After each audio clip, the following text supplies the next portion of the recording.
1 year later, Boston remains strong. Today, in a display of both resilience and perseverance, more than 36,000 runners took their mark in the city's marathon following last year's terror tragedy that rocked the nation.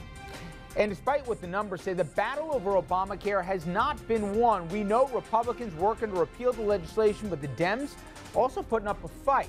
Many of them turning their backs on the bill. Should they be doing more to side with the president on this one? Plus, Senator Cuomo, you heard me right, new documents show that Andrew Cuomo wanted the job that ended up going to Kirsten Gillibrand. We have got the details on how this all played out, and this question: if Cuomo had gone to Washington and not Albany, how much different would Empire State politics be today? It's going to be a fascinating conversation with some really interesting nuggets that came out of some of those papers that have now been made public. But we'll get into that in a little bit. Good evening, everyone, and welcome to RFL. I'm Richard French. Thank you so much for joining us this Monday evening, April 21st. And tonight, we start with a look at how tragedy can be overcome by triumph. And if you wanted evidence of it, you just needed to look at Boston today. The marathon kicked off without a hitch. Runners gathered to take part in the event for the first time since 2 pressure cooker bombs went off, killing 3 people and leaving more than 200 others hurt. And today, for the first time in 31 years, an American was the first to cross the finish line with more than 1 million people in attendance. For more on that, let's bring in Marcy Gonzalez. Those first steps across the finish line, beyond personal triumphs, they are a defiant display of this city's resolve following the horrors of last year's Boston Marathon. Please join us in a moment of silence. At this year's race, security tighter than ever. 100 cameras along the 26.2-mile course, 4,000 officers, reassuring the record number of spectators. Champions! Here to support the runners and all that this race now represents.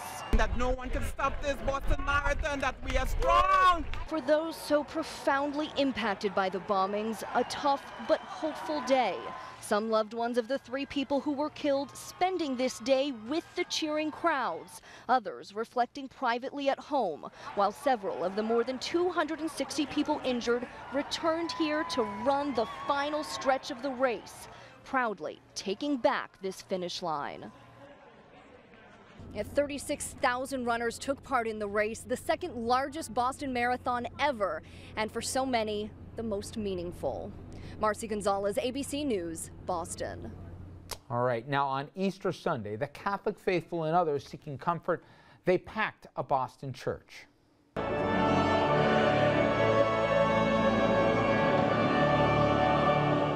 One of the many signs of people coming together in and around Boston, Cardinal praying for the runners, medical team staff, and observers who attended today's event.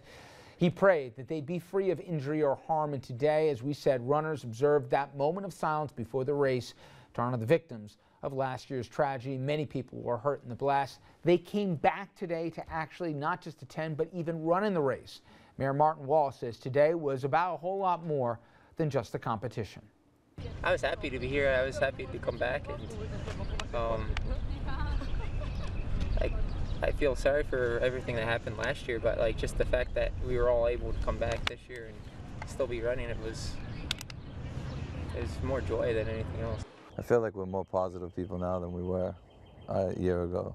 I'm just very happy now. Like before, I would have said I was maybe just content, but now I'm happy.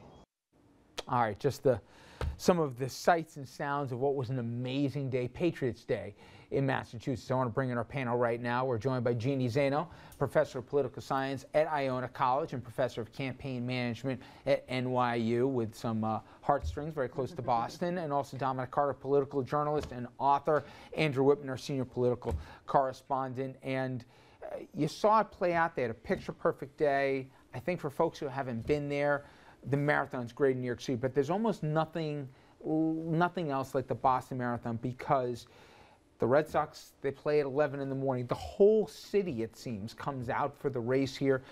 They go through, Chestnut Hill, we're at BC. They go through all the different neighborhoods. I mean, New York Marathon's unique too, but in many ways, people used to be able to join in and run in on the race here, even if they didn't have a number on. Very different this year, but more than 1 million people showed up.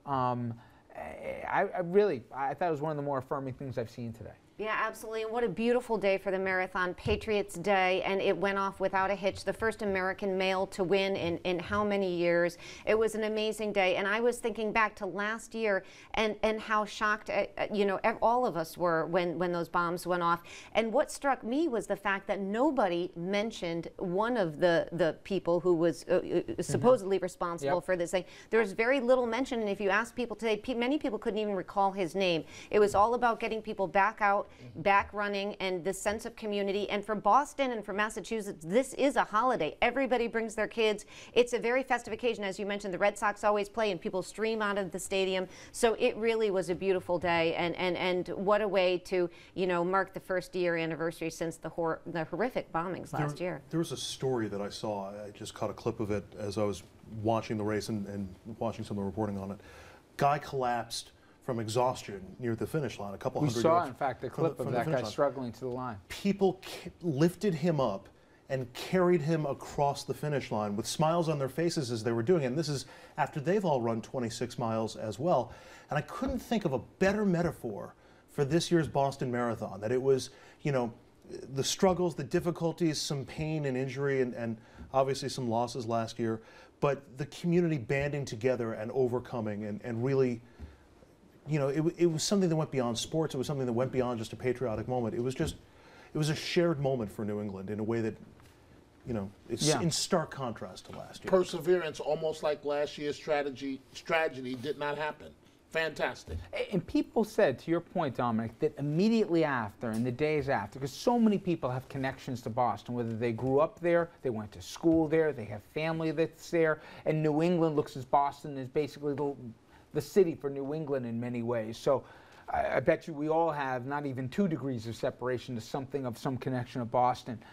But they all said immediately, that day, the day after, we're going to be back next year. And the amount of people who have now lost limbs, who are much different, that all came back to either eyewitness or even participate in it, it was really amazing. We're going to talk a little bit later because it was the anniversary, obviously, and I think a very positive chapter what we saw today, but there was a lot of anniversaries, and they all have some commonalities in it. We'll talk about that a little bit later in the program. But coming up next, listen, if you're a political junkie, this one, so much to chew on.